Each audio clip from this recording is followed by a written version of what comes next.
ప్రస్తుతం మనం విశాఖలోని పిఎం పాలెంలోని ప్రదేశంలో ఉన్నాము. ఇక్కడ నారాయణ స్కూల్లో ఒక దారుణమైన ఘటన చోటు చేసుకుందని చెప్పాలి.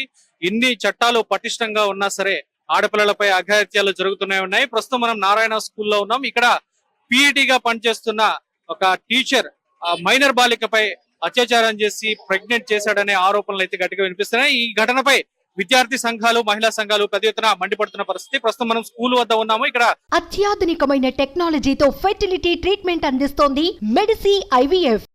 ఏబీవీపీ విద్యార్థి సంఘాల నాయకులు అయితే పెద్ద ఎత్తున ధర్నా అయితే చేస్తున్న పరిస్థితి. ఏంటి? నమస్తే, నితిన్, అఖిల భారతీయ విద్యార్థి పరిషత్ జిల్లా కన్వీనర్. ఏదైతే నిన్న వెలుగులోకి వచ్చిన ఘటన ఏమైతే ఉందో, నారాయణ స్కూల్లో పీఈటీ టీచర్ ఎవరైతే ప్రసాద్ అనే వ్యక్తి ఉన్నారో ఆయన విద్యార్థినిపై లైంగిక దాడి చేయడం, ఆ అమ్మాయి ఇప్పుడు ప్రెగ్నెంట్ అయ్యింది అని కూడా తెలియడంతో మేము ఈ రోజు ఉదయమే ఇక్కడికి వచ్చి డిప్యూటీ డిఓ గారు మరియు అలానే ప్రిన్సిపల్ తో మాట్లాడడం జరిగింది. పేరెంట్స్ అందరూ రావడం జరిగింది.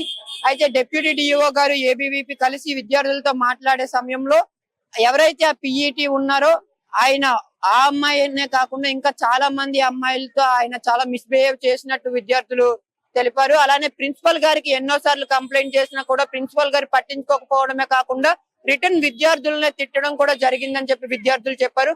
అయితే ఈ రోజు ఏబీవీపీ డిమాండ్ చేస్తుంది ఏంటంటే, నారాయణ విద్యా సంస్థలు ఏవైతే ఉన్నాయో వీటిని వెంటనే వీటి రికగ్నైజేషన్ ని అన్రికగ్నైజ్ చేసి ఎవరైతే ఈ క్యాంపస్ లో పీఈటీ నుండి ఎవరైతే ప్రిన్సిపల్, ఏజీఎం, డీజీఎం, నారాయణ గారు ఎవరైతే ఉన్నారో వీళ్ళందరి మీద కూడా కేసు ఫైల్ చేసి ఎఫ్ఐఆర్ లో వీళ్ళ నేమ్స్ రిజిస్టర్ చేసి ఆంధ్రప్రదేశ్ లో ఉన్న నారాయణ విద్యా సంస్థలన్నింటినీ కూడా వెంటనే బ్యాన్ చేయాలని చెప్పి ఏబీవీపీ డిమాండ్ చేస్తుంది. కఠిన చట్టాలు అమలవుతున్నా సరే, కఠిన చట్టాలు ఉన్నా సరే న్యాయ వ్యవస్థలో, బట్ ఇటువంటి ఘటనలు పునరావృతం కావడానికి ఏ విధంగా చూడొచ్చు? ఈ రోజు కార్పొరేట్ పాఠశాలల యొక్క నిర్లక్ష్యం, ఈ రోజు కార్పొరేట్ పాఠశాలల యొక్క అతిపెద్ద శక్తిగా ఎదిగి ఈ రోజు ప్రభుత్వ అధికారులకి, విద్యార్థి సంఘాలకి, తల్లిదండ్రులకి కూడా జవాబుదారీతనం లేకుండా పోయింది. ఈ రోజు ఇక్కడికి తల్లిదండ్రులు వచ్చారు, విద్యార్థి సంఘాలు వచ్చారు, జిల్లా విద్యాశాఖ అధికారులు వచ్చారు. కానీ ఇప్పటికీ కూడా ఏదైతే నారాయణ కాలేజ్ డీజీఎం రాజ్ కుమార్ ఉన్నారో ఆయన ఇక్కడికి రాలేదు, ఏజీఎం ఉన్నారో ఆయన ఇక్కడికి రాలేదు.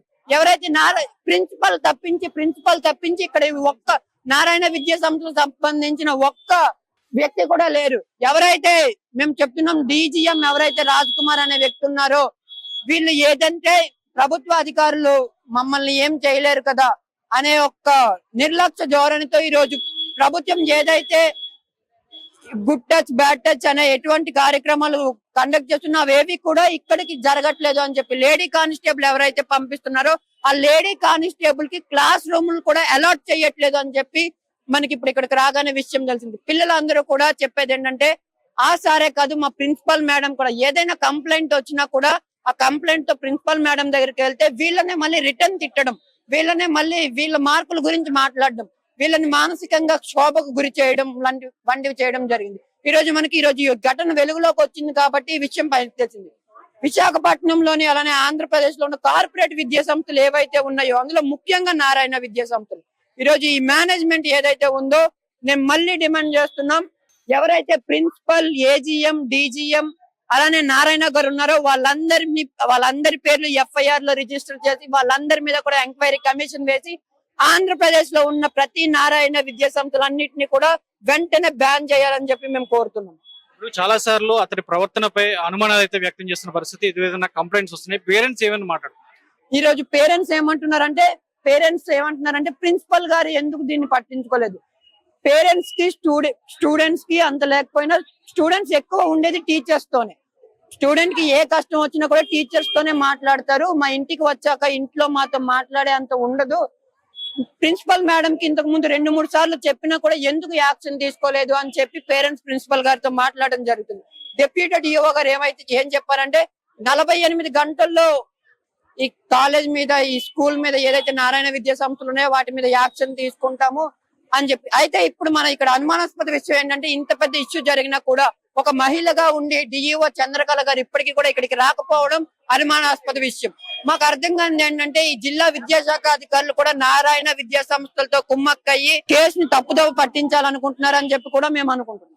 అంటే ఇంత పెద్ద ఘటన జరిగినా సరే అధికారులలో చలనం లేదని విద్యార్థి సంఘాలు అయితే ఆరోపణలు గుప్పిస్తున్న పరిస్థితి. ఇటువంటి ఘటనలు పునరావృతం కాకుండా ఉండాలంటే ఇమీడియట్ గా యాక్షన్ ఉండాలి. ఎవరైతే ఆ నిందితుడు ఉన్నాడో అతడిపై శిక్షలు అనేవి కఠినంగా అమలు చేస్తే ఇటువంటి ఘటనలు పునరావృతం కాకుండా ఉంటాయని తక్షణమే స్కూల్ యాజమాన్యాన్ని డిస్మిస్ చేయాలనే డిమాండ్ అయితే గట్టిగా వినిపిస్తున్న పరిస్థితి. వీడియో జర్నలిస్ట్ ఇమ్రాన్ తో శ్రీనివాస్, సుమన్ టీవీ, వైజాగ్.